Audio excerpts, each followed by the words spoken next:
ओम शांति। मीठे बच्चे, तुम्हें वंडर खाना चाहिए कि हमें कैसा मीठा बाप मिला है जिसे कोई भी आश नहीं। और दाता कितना जबरदस्त है। लेने की जरा भी तमन्ना नहीं। दुनिया में सबको लेना ही लेना रहता है। इन्हीं ऐसा भगवान है जिसको कुछ चाहिए ही नहीं। निष्काम बाप का वंडरफुल पार्ट कौन सा है? 100%। निष्कामी बाप किस कामना से सृष्टि में आया है? उत्तर है पापा का वंडरफुल पार्ट है पढ़ाने का। वो सर्विस के लिए ही आते हैं, पालना करते हैं, पुचकार देकर कहते हैं मीठे बच्चे यह करो। ज्ञान सुनाते हैं, लेते कुछ नहीं। 100% निष्कामी बाप को कामना हुई है कि मैं अपने बच्चों को जाकर रास्ता बताऊं, सृष्टि के आदि मध्य अंत का समाचार सुनाऊं, बच्चे गुणवान बने। बाप की यही कामना है। तो दुनिया में माता पिता तो दुनिया में भी यही चाहते हैं ना कि बच्चा अच्छे रास्ते पे जाए, सच्चे रास्ते पे जाए, गुणवान बने। बेहद के बाप की भी यही आशा है। मीठे मीठे रूहानी बच्चों को रूहानी बाप ऐसा मिला हुआ है जो कुछ लेता नहीं, कुछ खाता नहीं, कुछ पीता नहीं। तो उनको कोई आश व उम्मीद नहीं है। और मनुष्य को कोई ना कोई आश जरूर होती है। धनवान बने, फलाना बने, उनको कोई आश नहीं। अब भुगता है। तुमने सुना था ना, एक साधु कहता है मैं कुछ खाता पीता नहीं। या तो जैसे कॉपी करते हैं।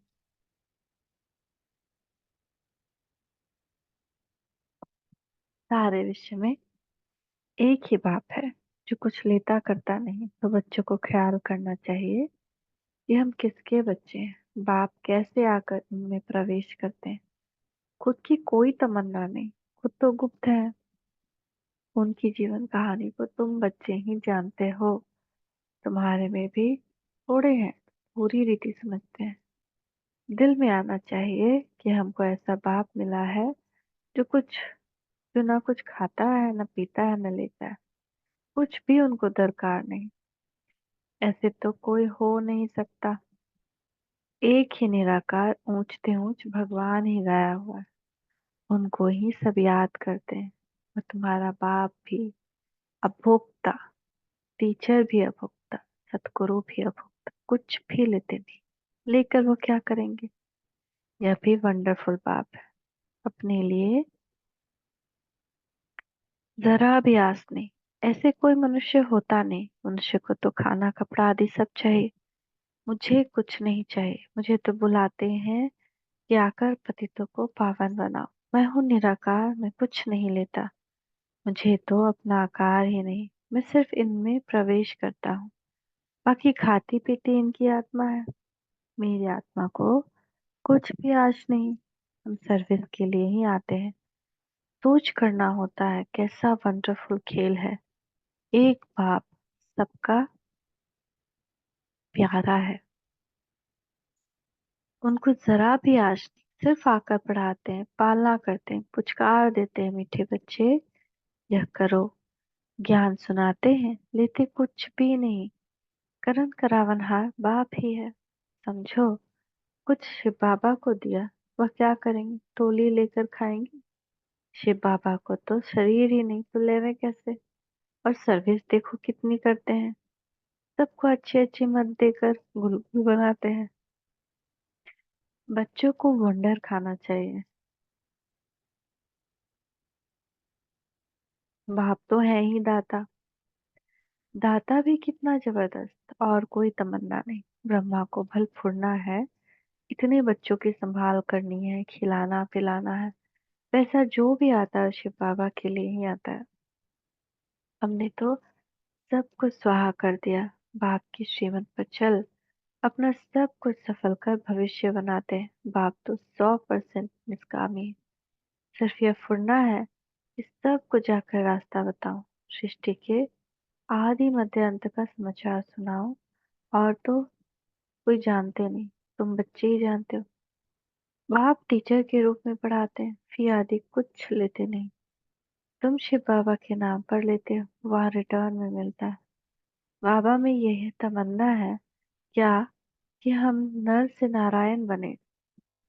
बाबा हमारे लिए तमन्ना रखते कि हम सब नर से नारायण बन जाएं। बाप तो ड्रामानुसार पढ़ाते हैं, ऐसा नहीं कि उनको आश है कि हम मुझसे उच्च तक नशीन बने, नहीं, सारा मदार है पढ़ाई पर, दैवी गुण पर। ये आश है कि नर से नारायण बने, लेकिन बाकी मदार है पढ़ाई पे और दैवी गुण कितना हम धारण करते हैं। और और फिर औरों को भी पढ़ाना है। बाप देखते हैं ड्रामानुसार, कल्प पहले में सलीम की जो एक्ट चलती है, साक्षी होकर देखते, बच्चों को भी कहते हैं तुम साक्षी होकर देखो, अपने को भी देखो, हम पढ़ते हैं व नहीं, श्रीमत पर चलते हैं व नहीं, औरों को आप समान बनाने की हम सर्विस करते हैं व नहीं। बाप तो इनके मुख का लोन लेकर बोलते हैं, आत्मा तो चैतन्य है ना, मुर्दे में तो बोल न सके, जरूर चैतन्य में ही आएंगे। तो बाप कितना निष्कामी है, कोई आश नहीं। बाकी बाप तो समझते हैं बच्चे बड़े होंगे पर मुझे खिलाएंगे, इनकी तो कोई तमन्ना नहीं। जानते हैं मेरा ड्रामा में पार्ट ही ऐसा है, सिर्फ आकर पढ़ाता हूँ, यह भी नूंद है। मनुष्य ड्रामा को बिल्कुल नहीं जानते। तुम बच्चों को यह निश्चय है कि बाप ही हमको पढ़ाते हैं, ये ब्रह्मा भी पढ़ते हैं, जरूर ये सबसे अच्छा पढ़ते होंगे। यह भी अच्छा मददगार है शिव बाबा का।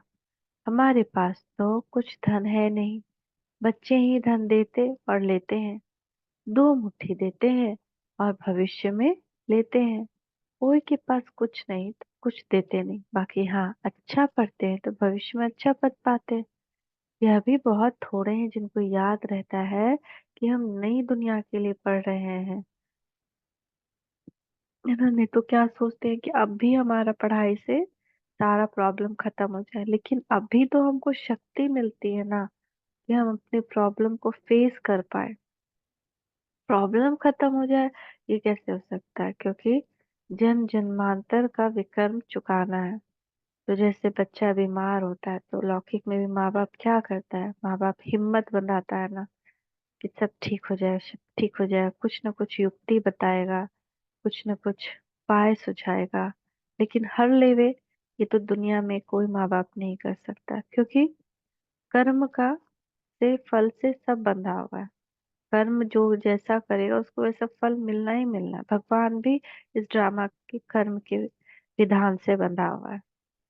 भगवान थोड़ा हल्का कर देता है। अभी जैसे शरीर में हमारे दर्द आएगा, कर्म भोग का आएगा, तो भगवान उसका उपाय बता देता है कि तुम अशरीर बनो, शरीर से न्यारे हो जाओगे तो तुमको दर्द महसूस ही नहीं होगा, कर्म भोग आएगा और चला जाएगा, पता भी नहीं चलेगा। तो ये सब युक्ति बता रहा है जो दुनिया में किसी को नहीं पता है। या फिर दूसरा बता रहा है कि और ऐसा क्या कर्म करें, जो मान लेते हैं कि मेरे पास 100 पॉइंट निगेटिव का जमा है और हम उस 100 पॉइंट के कारण बीमार हो रहे हैं या परिस्थिति में आ रहे हैं, तो भगवान बताता है कि हम 1000 पॉइंट पॉजिटिव कैसे 1 सेकंड में जमा कर लें, जिससे हमारा दुआ इतना खाता जमा हो जाए कि भविष्य में भी काम अभी का भी भोग खत्म हो जाए, कर्म भोग खत्म हो जाए। तो वो सब युक्ति बता रहा है कि कैसे तुम संपूर्ण निर्विकारी निरहंकारी निराकारी बन करके कर्म करो। ये मत मेरा मैंपन मेरापन हटा दो। तो देखो उस ये से जब तुम कर्म करोगे कि भगवान करवा रहा है और मैं सेवाधारी कर रहा हूँ, तो तुम्हारा जमा हो जाएगा, तो तुम्हारा दुख कम हो जाएगा। लेकिन उसकी बात मानेंगे, उसकी श्रीमत पर चलेंगे, तब तो वो हेल्प हमको मिल पाएगी। प्लस जब माँ बाप का कहना मानते हैं तो माँ बाप का दिल खुश हो जाता है ना। तो जब माँ बाप का दिल खुश होता है तो प्यार से कितना आशीर्वाद देता है। तो ऐसे ही भगवान का जब हम कहना मानते हैं ना, तो वो भी हमारे सर पे हाथ रखता है। और जब भगवान का ही हाथ हमारे सर पे आ गया तो उसकी कितनी ऊर्जा। जब माँ बाप की दुआ से हम उड़ते फिरते बहुत हाई चले जाते हैं जिंदगी में, तो यहाँ भगवान जो बाप बना है, माँ बाप बना है, उसका हाथ हमने हमने अपने सर पर दुआएं कमा ली, उसके श्रीमत पर चल कर ले लिया, तो हमारी जिंदगी और कितना सुलभ हो जाएगा। परीक्षाएं आएंगी और जाएंगी, लेकिन हम हंसते खेलते पार हो जाएंगे। तो इसीलिए ये सब बातें बाबा सिखा रहा है, कर्म करना सिखा रहा है कि कैसे हम अपने सारे पाप का कर्म जो है वो थोड़ी समय में सिर्फ चुकतो ही नहीं कर लें, बल्कि 21 जन्म के लिए जमा भी कर लें। तो यही वो सिखा रहा है, कैसे हम तुरंत तुरंत पाप हटा लें। अभी सिखा रहा है बच्चे योग लगाओ, योग अग्नि से विकर्म विनाश करो। तो क्या होगा, जिस विकर्म के कारण हमारे जीवन में परिस्थिति आ रही, योग से अगर वो विकर्म ही विनाश हो गया तो परिस्थिति ऑटोमेटिक खत्म। योग ही नहीं करें, पढ़ाई ही नहीं करें, श्रीमत पर चले ही नहीं, तो फिर वो तो कुछ नहीं कर सकता है। जैसे लौकिक में माँ बाप ने बहुत समझाया कि बच्चा ऐसे करो तो जिंदगी ठीक होगा। अब उसकी किसी बात को हम नहीं मानकर गलत ही रास्ता चुन लिया, माना ही नहीं कोई बात को, तो माँ बाप क्या देखे करेगा, तमाशा देखने के बजाय कुछ कर सकता है? कुछ नहीं, साक्षी होकर देखना पड़ता है। तो उसी तरह भगवान भी साक्षी हो जाता है, साक्षी होकर फिर देखता है कि अगर मेरा बात माना होता तो आज इतना दुख नहीं हुआ होता। उलाहना नहीं लेता है भगवान, उलाहना रहने नहीं देता है। अगर हम एक करेंगे ना तो 100 से भर देता है। कोई भी अपने पास किसी कर्म का बकाया नहीं रखता है। दान दान दक्षिणा, न स्थूल का न सूक्ष्म का, सब कुछ चुका देता है। तो इसलिए वो उसको उलाहना हम नहीं दे सकते, वो अंत में टीवी दिखा देगा कि देखो। तो हमको उलाहना देते कि तुम ये किए और तुम्हारा दुख दूर नहीं हुआ, ये देखो तुम क्या किए, मेरा तो कोई बात नहीं माने। इसीलिए हमको पढ़ा रहे हैं, सिखा रहे हैं, योग करवा रहे हैं, राजयोग सिखा रहे हैं। कह रहे हैं कि बच्चे बस एक मंत्र याद कर लो, अब दुनिया से तुम्हारा दिल लगाओगे तो सिर्फ और विकर्म ही बनाओगे, क्योंकि दुख देने वाला है, दुख लोगे, दुख दोगे तो फिर कुछ कर नहीं पाओगे, सब मरा ही पड़ा हुआ है। अभी और सब अति में ही जाएगा, क्योंकि उन लोग का भी अपना कर्म चुकतो होना है। तो पहले तो तुम अपना कर्म चुप तो करो, उन लोग को देख के क्या करोगे? बाद में तुम अपनी योग शक्ति से उन लोग को हेल्प करो, वो योग का दान दो। तो क्या करना है, एक ही बात, मन मना भव, अपना मन भगवान को दे दे, पूरा दे देना। मन में और किसी के लिए कुछ भी ना रहे, बस मन मना भव। यही एक चारा ही है कि हम बच पाएंगे। जैसे कि एक ये शरीर, एक बाहर का ये दुनिया, ये दोनों जैसे आत्मा का घर है ना, स्थूल घर, जो थोड़े दिन के लिए आत्मा कर्म करने के लिए इस घर में रहने आई है, एक इस शरीर के घर में, एक इस दुनिया के घर में। तो जैसे अगर कोई हॉरर शो कभी देखे होंगे, भूत शो, तो कोई घर जो भूतैला हो जाता है ना, तो उसमें मान ले 4 5, तो उसमें दिखाता है ना कि जो भी कमजोर ख्यालात वाले होते हैं उसको भूत तुरंत खींच लेता है ना, उसके अंदर वो या तो उसके शरीर पे काबू कर लेता है, मन बुद्धि पे, या फिर उसको मार ही डालता है ना। या फिर दिखाता है कि लेकिन बचता लास्ट में कौन है, जिसका बहुत फेथ होता है भगवान पे, वही बचता है। तो दुनिया में हमारा ये शरीर जो 5 विकार का भूत बन गया है, हर का शरीर घर हो गया 5 विकार का, वैसे 5 भूत का प्रवेशता है इस घर शरीर के घर में भी और दुनिया के घर में भी। कण कण में माया भूत व्याप्त हो गई है। तो उससे बचने का एक ही तरीका बाबा बताते हैं, मन मना भावा। मन मना भावा करेंगे तो ये शरीर भी बाबा का, मन भी बाबा का, तो शरीर भी बाबा का। तो हम क्या हो गए, इतनी ज्यादा निश्चय बुद्धि हो गए कि हमको फिर ये शरीर नहीं खींच सकता, हम उसमें नहीं ध्यान दे रहे हैं।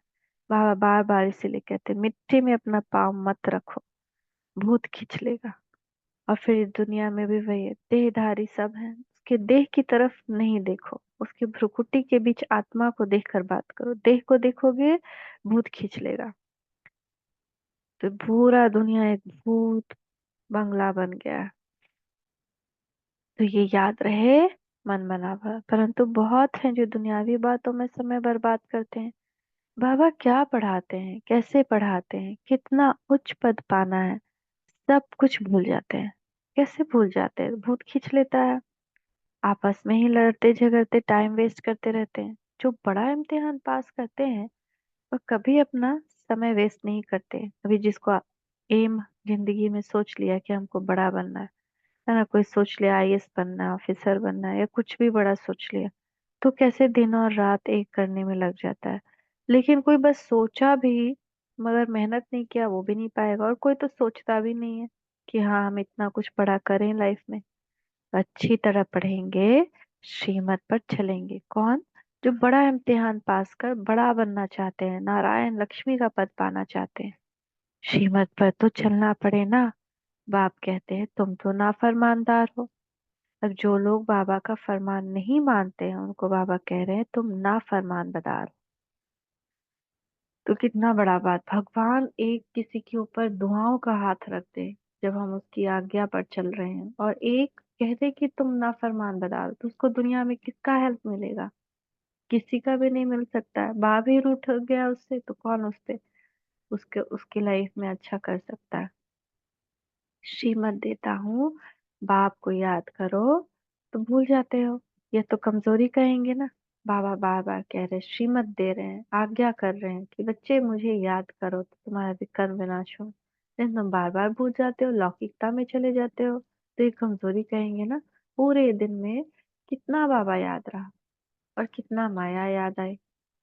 तो माया एकदम नाक से पकड़ कर 10 कर सिर पर बैठ जाती है कि फिर बुद्धि काम ही नहीं करती है, एकदम ऊपर से बैठ जाती है, बाबा की तरफ मुड़ने ही नहीं देती है। यह युद्ध का मैदान है ना। अच्छे अच्छे बच्चों पर माया जीत पा लेती, बहुत अच्छे अच्छे बच्चे क्या जानती है माया किसका क्या वीकनेस है।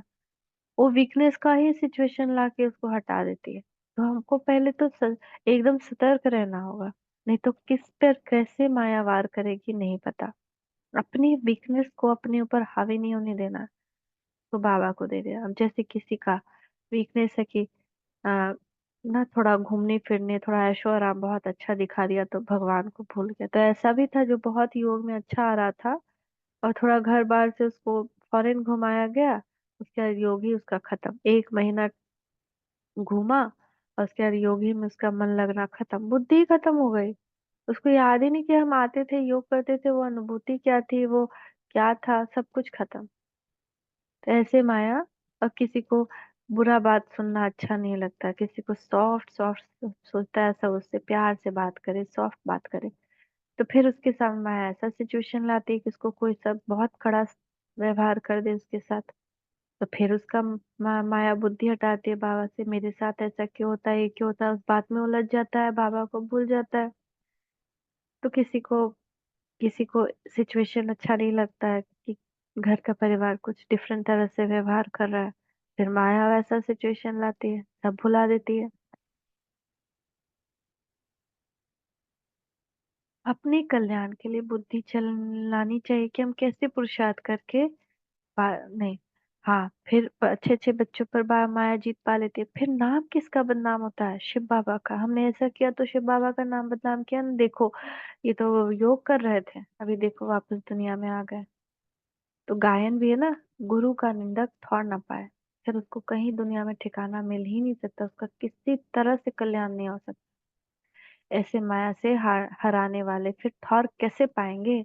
अपने कल्याण के लिए बुद्धि चलानी चाहिए कि हम कैसे पुरुषार्थ कर बाबा से वर्षा। परिस्थिति आ रही है, हम स्ट्रगल कर, हमको लड़ना है, लेकिन बाबा को नहीं छोड़ना है। बाबा को किसी हाल में नहीं छोड़ना है। अच्छे अच्छे महारथियों जैसा बनकर सबको रास्ता बताओ। बाबा सर्विस की युक्तियां तो बहुत सहज बतलाते हैं। बाप कहते हैं तुम मुझे बुलाते आए हो, अब मैं कहता हूँ कि मुझे याद करो तो पावन बन जाएंगे। पावन दुनिया के चित्र है ना, यह है मुख्य एम। यहाँ एम ऑब्जेक्ट रखी जाती है, ऐसे नहीं कि डॉक्टरी पढ़नी है तो डॉक्टर को याद करना, बैरिस्ट्री पढ़नी है तो बैरिस्टर को याद करना। बाप कहते हैं सिर्फ मुझे एक को याद करो, बस मैं तुम्हारी सब मनोकामना पूर्ण करने वाला हूँ। तुम सिर्फ मुझे याद करो। भल माया तुमको कितना भी हैरान करे, फिर भी युद्ध है ना, ऐसे नहीं फट से जीत पा लेंगे। इस समय तक एक ने भी माया पे जीत नहीं पाई है। जीत पाने से फिर जगत जीत होनी चाहिए। गाते हैं मैं गुलाम तेरा, मैं गुलाम तेरा, यहाँ तो माया को गुलाम बनाना है। वहां माया कभी दुख नहीं देगी। आजकल तो दुनिया ही बड़ी गंदी है, एक दो को दुखी देते रहते हैं। तो कितना मीठा बाबा है जिसको अपने लिए कोई तमन्ना नहीं। ऐसे बाप को याद नहीं करते। वह कोई कहे हम शिव बाबा को मानते हैं, ब्रह्मा बाबा को नहीं। परंतु ये सब दोनों इकट्ठे हैं, बिगड़ दलाल सौदा हो न सके। वाया, अगर ब्रह्मा बाबा से हमारे मन का मेल नहीं तो शिव बाबा से भी नहीं हो सकता, क्योंकि वो उनका मुरब्बी बच्चा है। उन्हीं को बाबा ने वाया बनाया है कि तुम्हारे द्वारा ही मुझसे मिले, तभी उनके शरीर को धारण किया था। बाबा का रथ है, इनका नाम है भाग्यशाली रथ, भागीरथ। यह भी जानते हो, सबसे नंबर वन ऊंचा है यह। न सबसे नंबर वन स्टूडेंट बाबा का। क्लास में मॉनिटर का भी मान होता है ना, तो वो जैसे मॉनिटर बाबा ने रखा है, रिगार्ड रखते हैं। न कोई कहे कि टीचर टीचर ने किसी को मॉनिटर बनाया, और हम कहें कि हम मॉनिटर की बात नहीं मानेंगे, हम तो टीचर से ही जाके डायरेक्ट बात करें, तो देह अभिमान हुआ ना। लेकिन जब टीचर ने मॉनिटर बनाया है तो हमें मॉनिटर को भी रिगार्ड देना है। रिगार्ड रखते हैं। नंबर वन सिकिलता बच्चा तो यह है ना, वहां भी सब राजाओं को इनका रिगार्ड रखना है। श्री नारायण का ना, वहां भी श्री नारायण तो सबसे उच्च पदवी होगी। सारे छोटे छोटे राजा को फिर इनका रिगार्ड रखना है। यह जब समझे तब रिगार्ड रखने का अक्ल लाए। जब हम रिगार्ड नहीं रखेंगे तो हम राजा भी नहीं बनेंगे, उनके अंदर अंदर वाला राजा। क्योंकि वहां तो रोल ही ऐसा है ना। यहाँ जब रिगार्ड रखना सीखो तब वहां भी रखो, नहीं तो बाकी मिलेगा क्या। यहाँ जब रिगार्ड रखना सीख जाएंगे तभी वहां की पदवी मिलेगी। शिव बाबा को याद भी नहीं कर सकते। बाप कहते हैं याद से ही तुम्हारा बेड़ा पार होता है। बेहद की राजाएं देते हैं, ऐसे बाप को कितना याद करना चाहिए, अंदर में कितना लव होना चाहिए। इनका देखो बाप से कितना लव है। लव हो तब तो सोने का बर्तन बने। जिनका बर्तन सोने का होगा उनकी चलन बड़ी फर्स्ट क्लास होगी। लव होगा बाप से तो धीरे धीरे हमारी बुद्धि जो है सोने का बर्तन बनेगी, उसमें ज्ञान ठहरना शुरू हो जाएगा। नहीं तो चिकना घड़ा होता है, ठहरता नहीं, गिर जाता है। तो जितना बर्तन सोने का होगा उनकी फिर चलन में आएगा, उनकी चलन अच्छी होती जाएगी, फर्स्ट क्लास हो जाएगी। रामानुसार राजधानी स्थापन होनी है। अब बाबा इसमें टेंशन भी नहीं लेता कि क्यों बच्चा ऐसा कर रहा है। कह रहा है राजधानी स्थापन हो रही है, कोई तो प्रजा बनेंगे, कोई चंडाल भी बनेंगे, कोई दास दासी भी बनेंगे। राजधानी बन रही है तो उसमें सब प्रकार के चाहिए। बाप समझाते हैं बच्चे, तुम्हें कभी भी गुस्सा नहीं आना चाहिए। समझना चाहिए अगर हम सर्विस नहीं करते तो गोया टाइम वेस्ट करते रहते हैं। शिव बाबा के यज्ञ की कोई सर्विस नहीं करेंगे तो मिलेगा क्या। सर्विसेबल ही उच्च पद पाएंगे। अपना कल्याण करने के लिए शौक रहना चाहिए ना। तो हम मैरिज वैरिज में भी गए तो किसी न किसी को कुछ न कुछ अंश देना चाहिए कि हम सब आत्मा है। और ऐसे हम योग करके अभी परमात्मा धरती पे आए हुए हैं जो गीता का ज्ञान दिया हुआ है।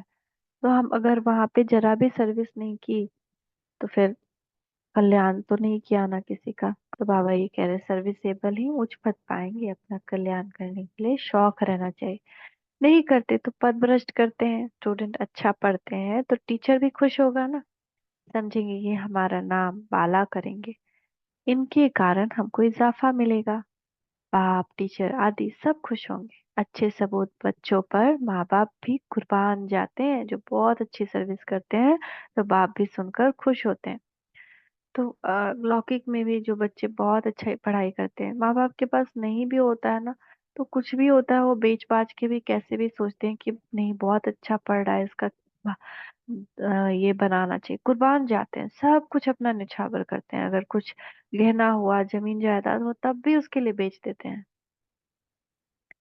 तो ऐसे ही यहाँ पे भी जो अच्छे सबूत बच्चे हैं उन पर माँ बाप यानी बाप दादा कुर्बान जाते हैं। जो बहुत अच्छी सर्विस करते हैं तो बाप भी सुनकर खुश होते हैं, बहुत खुश होते हैं। जो बहुतों की सर्विस करते हैं उनका जरूर नामाचार होगा, उच्च पद भी वही पा सकेंगे। रात दिन उनको सर्विस का ही होना रहता है, खान पान की परवाह नहीं रखते। समझाते समझाते गला घुट जाता है। ऐसे सिखिला दे सर्विसेबल बच्चों को ही उच्च पद पाना है। ये तो 21 जन्मों की बात है, सो भी कल्प कल्पांतर के लिए। जब रिजल्ट निकलेगी तब समझेंगे किसने सर्विस की, कितनों को रास्ता बताया। कैरेक्टर्स को भी सुधारना जरूरी है। महारथी, घुड़सवार, प्यादे नाम तो है ना, तो पुरुषार्थी में बाबा ने तीन कैटेगरी दी है। महारथी, घुड़सवार, प्यादे। प्यादे जो पैदल चल रहे, धीरे धीरे चल रहे। घुड़सवार चलते तो फास्ट है लेकिन साइड सीन में फंस जाते हैं, इसलिए घोड़े को देखे कि वो लगाया रहता है कि इधर उधर ना देखे। और महारथी जो होते हैं वो हाथी पे सवार, वो बिल्कुल ऊंचे ते ऊंचे चलते जाते हैं। तो सर्विस नहीं करते तो समझना चाहिए हम प्यादे हैं। ऐसा कोई ना समझे कि हमने धन से मदद की इसीलिए हमारा पद ऊंचा होगा, ये बिल्कुल भूल है। सारा मदार सर्विस पर और पढ़ाई पर है। बाप तो अच्छी रीति समझाते रहते हैं कि बच्चे पढ़कर ऊंचा पद पाए। बाबा बाप तो माँ बाप तो समझाते ही रहेगा ना, ताकि बच्चा कुछ पढ़ ले, अच्छा पद पा ले, कल्प कल्प का अपने को घाटा न डाले। बाबा देखते हैं ये अपने को घाटा डाल रहे हैं, इनको पता नहीं पड़ता, इसमें ही खुश हो जाते कि हमने पैसे दिए इसलिए माला में नजदीक जाएंगे। परंतु बल पैसे दिया लेकिन नॉलेज नहीं धारण की, योग में नहीं रहे तो वो क्या काम के। अगर रहम नहीं करते तो बाकी बाप क्या फॉलो करते हैं। बाप तो आए ही हैं बच्चों को गुलगुल बनाने, जो बहुत तो को गुलगुल बनाएंगे उन पर बाप भी बलिहार जाएंगे। स्थूल सर्विस भी बहुत है, जिससे भंडारी की बाबा बहुत महिमा करते हैं, उनको बहुतों की आशीर्वाद मिलती है। जो जितनी सर्विस करते हैं वह अपना ही कल्याण करते हैं, अपनी हड्डियां सर्विस में देते हैं, अपनी ही कमाई करते हैं, बहुत हड्डी प्यार से सर्विस करते हैं। जो खिटपिट करते हैं वह अपनी ही तकदीर खराब करते हैं। जिनमें लोभ होगा उन्हें वह सताएगा। तुम सब वानप्रस्थी हो, सबको वाणी से परे जाना। अपने से पूछना चाहिए सारे दिन में कितनी सर्विस करते हैं। कई बच्चों को तो सर्विस बिगड़ सुख नहीं आता, कोई कोई को ग्रहचारी बैठती है बुद्धि व पढ़ाई पे, तो पढ़ाई छोड़ देते हैं। बाबा तो सबको एक रस पढ़ाते हैं। बुद्धि कोई की कैसी होती है, कोई की कैसी होती है, फिर भी पुरुषार्थ तो करना चाहिए, नहीं तो कल्प कल्पांतर का पद ऐसा हो जाएगा। पिछारी में जब रिजल्ट निकलेगी तो सब साक्षात्कार करेंगे, साक्षात्कार करके फिर ट्रांसफर हो जाएंगे। शास्त्रों में भी है कि पिछारी में बहुत पछताते हैं कि मुफ्त में समय वेस्ट किया। अगर हम आज लौकिकता में बहुत टाइम बिता रहे हैं, मतलब ऐसे नहीं कि नहीं जाना चाहिए, नहीं करना चाहिए, लेकिन जैसे हम कहीं किसी के यहाँ गए, मिलने ही जाना पड़ा, लेकिन अंदर ही अंदर शिव बाबा याद रहे, अंदर ही अंदर आत्मिक भाव मंत्रण रहे, अंतर्मुखता की स्थिति हो। बात कर रहे, सब कुछ कर रहे, लेकिन उस स्थिति में क्या होगा कि हम माया के प्रभाव में बहेंगे नहीं। अब उन्होंने कहीं गए किसी ने किसी की शिकायत शुरू कर दी और हम लौकिकता में है तो आराम से हाँ वैसा नहीं ऐसे हम इन्वॉल्व हो जाएंगे। लेकिन अंदर अंदर हम आत्मिक स्थिति में है, बाबा की याद में है, तुमको याद रहेगा कि हमको इस बहाव में नहीं बहना है, तो हम कुछ ना कुछ करके वहां से या तो कट जाएंगे या बात काट देंगे। तो बाबा इसलिए कह रहे हैं कि साक्षात्कार करके फिर ट्रांसफर हो जाएंगे। लास्ट में बाबा साक्षात्कार कराएंगे, तुमको ये पद मिलने वाला है या ये सजा मिलने वाली है, और फिर ट्रांसफर कर देंगे जिसको जिधर ट्रांसफर करना है। अगर किसी को धर्मपुरी धर्मराजपुरी में करना है तो उधर कर देंगे। शास्त्रों में भी है कि पिछाड़ी में बहुत पछताते कि मुफ्त समय वेस्ट किया, कल्प कल्पांतर का बहुत धोखा खाया। बाप तो सावधान करते रहते हैं ना, इसीलिए बाबा बार बार सावधान कर रहे हैं। शिव बाबा को तो यही तमन्ना है कि बच्चे पढ़कर उच्च पद पाएं, और कोई अपनी तमन्ना नहीं, उनके काम की कोई भी वस्तु नहीं। बाप समझाते हैं बच्चे अंतर्मुखी बनो, कभी भी बाहर में बहुत ज्यादा नहीं, अंतर्मुखी एकदम। अंतर्मुखी सदा सुखी। दुनिया तो बाहरी सारी बाह्यमुखी है, तुम हो अंतर्मुखी। अपनी अवस्था को देखना है और सुधारने का भी पुरुषार्थ करना है। अच्छा, मीठे मीठे सिक्के लदे बच्चों प्रति माता पिता बाप दादा का याद प्यार गुड मॉर्निंग। रूहानी बाप की रूहानी बच्चों को नमस्ते। रूहानी बच्चों की रूहानी माता पिता बाप दादा को याद प्यार गुड मॉर्निंग। नमस्ते बाबा नमस्ते, शुक्रिया बाबा शुक्रिया। धारणा के लिए मुख्य सार, साक्षी होकर स्वयं के पाठ को देखो। हम अच्छी रीति पढ़कर दूसरों को पढ़ाते हैं या नहीं, आपसे मन बनाने की सेवा करते हैं। अपना समय दुनियावी बातों में बर्बाद मत करो। दूसरा, अंतर्मुखी बन, अपने आप को सुधारना है, अपने कल्याण का शौक रखना है, सर्विस में बिजी रहना है, बाप समान रहम दिल जरूर बनना है। आज का वरदान है, हर समय मीठे मीठे बाप दादा का वरदानी हस्त हमारे मस्तक के ऊपर। बाबा कह रहे हैं, मीठे बच्चे हर समय अपनी दृष्टि, वृत्ति, कृति द्वारा सेवा करने वाले पक्के सेवादारी बाबा। किसी के लिए हमारी दृष्टि बुरी ना हो। वृत्ति यानी कि उसके लिए जो हमारा एक ओपिनियन बन जाता है ना, वो ओपिनियन भी शुद्ध हो। अब किसी किसी के लिए बन जाता है, अरे ये तो ऐसे ही है, तो ऐसे ही करता है, वो वृत्ति भी शुद्ध हो। नहीं, चेंज तो होना है। ये तो श्रेष्ठ आत्मा है, पवित्र आत्मा है। और कृति हमारे कर्म, चाहे वो बोल हो, चाहे हाथ के कोई कर्म हो, चाहे, तो सेवाधारी अर्थात हर समय श्रेष्ठ दृष्टि से, श्रेष्ठ वृत्ति कृति से सेवा करने वाले हैं। जिसको भी श्रेष्ठ दृष्टि से देखते हैं तो वो दृष्टि भी सेवा करती है। वृत्ति से वायुमंडल बनता है। कोई भी कार्य याद में रहकर करते हो तो वायुमंडल शुद्ध बनता है। ब्राह्मण जीवन का श्वास ही सेवा है। जैसे श्वास न चलने से मूर्छित हो जाते हैं, ऐसे ब्राह्मण आत्मा सेवा में बिजी नहीं तो मूर्छित हो जाती है। इसीलिए जितना स्नेही उतना सहयोगी उतना ही सेवाधारी बनो। ब्राह्मण आत्मा सेवा में बिजी नहीं है ना, तो माया उसको मूर्छित कर देती है। ब्राह्मण जीवन की श्वास ही सेवा है। तो जितना स्नेही उतना सहयोगी उतना सेवाधारी बनो। स्लोगन है, सेवा को खेल समझो समझो तो थकेंगे नहीं। सदा लाइट रहेंगे। सदा डबल लाइट स्थिति में रहने वाले निश्चय बुद्धि निश्चिंत होंगे। उड़ती कला में होंगे। उड़ती कला अर्थात ऊंची से ऊंची स्थिति। उनकी बुद्धि रूपी पांव धरनी पर नहीं। धरनी अर्थात देह भान से ऊपर। जो देह भान से की धरनी से ऊपर रहते हैं वह सदा फरिश्ते हैं। उनके संपर्क में जो भी आत्मा आएगी वह थोड़े समय में भी शीतलता व शांति की अनुभूति करेगी।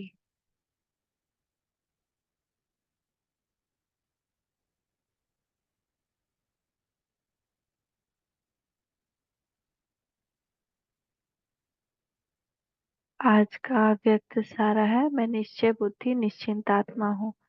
मैं आत्मा बाबा की याद की शक्ति से डबल लाइट निश्चय बुद्धि निश्चिंत स्थिति का अनुभव कर रही हूँ। ब्रह्मा बाप समान ऊंची स्थिति में फरिश्ता बन आत्माओं को शीतलता व शांति की अनुभूति करा रही हूँ। ओम शांति। ओम शांति।